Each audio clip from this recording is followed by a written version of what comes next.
Assalamualaikum warahmatullahi wabarakatuh. Selamat datang kembali di Perawat Edukasi. Ya, mungkin Bapak Ibu teman-teman semua sering kali mendengar atau membaca tulisan anak-anak di bawah 12 tahun dilarang masuk ke rumah sakit. Ya, kenapa himbauan ini dibuat?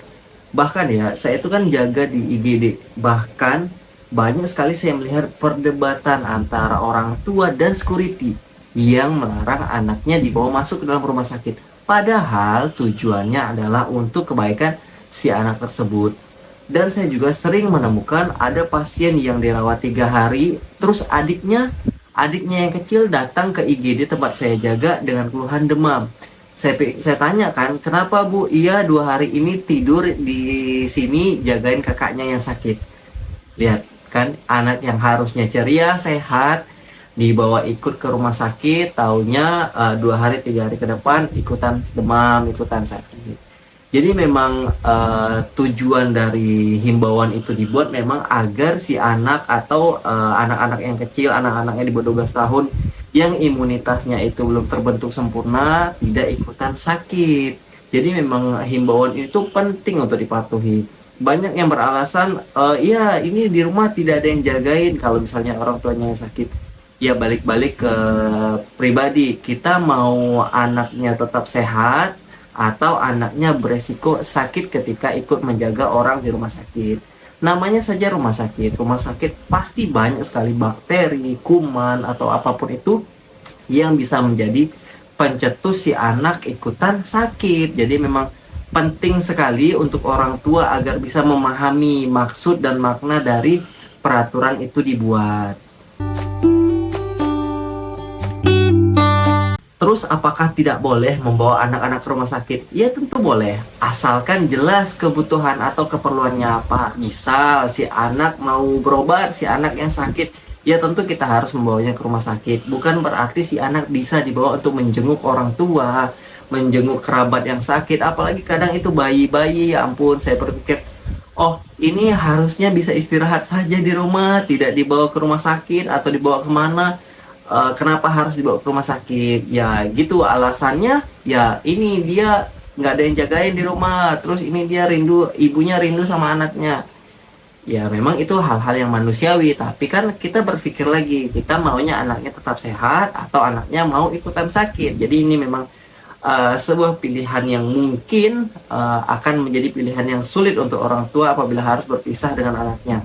Tapi kan ini kan nggak lama, paling juga ketika dirawat itu biasanya 3 atau 4 hari atau 1 minggu itu biasanya sudah terlalu lama ketika dalam proses rawatan. Nah setelah itu kan bisa berkumpul lagi nih, jadi si anak pun sehat, orang tuanya sudah sehat, sudah pulih.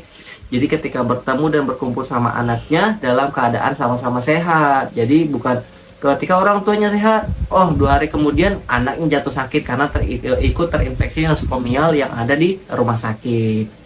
Selanjutnya juga alasan kenapa anak-anak di bawah 12 tahun itu sebaiknya tidak dibawa ke rumah sakit adalah anak-anak di bawah 12 tahun itu masih aktif dan sangat ceria dan masih waktunya untuk terus-terusan bermain. Hal ini itu dikhawatirkan bisa mengganggu istirahatnya pasien ketika si anak-anak itu berlari-lari, berteriak, itu kan akan mengganggu istirahat si pasien tersebut. Apalagi pasiennya tidak dirawat sendirian, misalnya dirawat di bangsal yang isinya mungkin 5 atau 6 orang. Kan akan menjadi sesuatu hal yang tidak mengenakan apabila keluarga kerabat kita yang membawa anak-anak teriak-teriak, bermain ke sana kemari, sehingga mengganggu pasien lain yang akan beristirahat.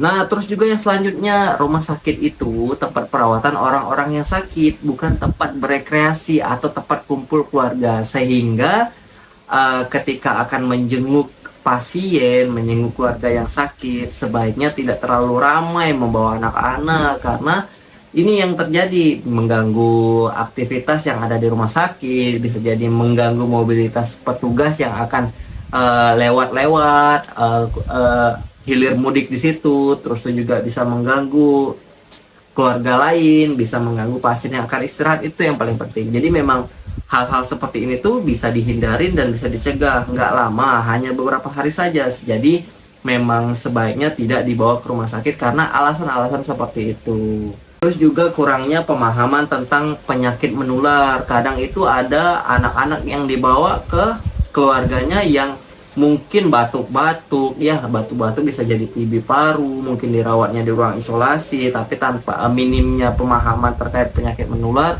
si anak-anak pun ikut dibawa masuk. Mungkin petugas atau security-nya lagi ngecek di tempat lain, diam-diam masuk. Ini hal-hal seperti ini nih merugikan diri sendiri, merugikan orang tua, merugikan si anak itu sendiri. Karena kalau terkena penyakit menular kan yang repot siapa, orang tuanya juga. Jadi memang harapannya setelah Bapak Ibu teman-teman semua melihat dan menonton video ini sampai selesai, hal-hal seperti ini tidak terjadi lagi. Karena kan harapan kita anak-anak itu tetap bisa bermain dengan ceria, tetap sehat, tetap aktif ya.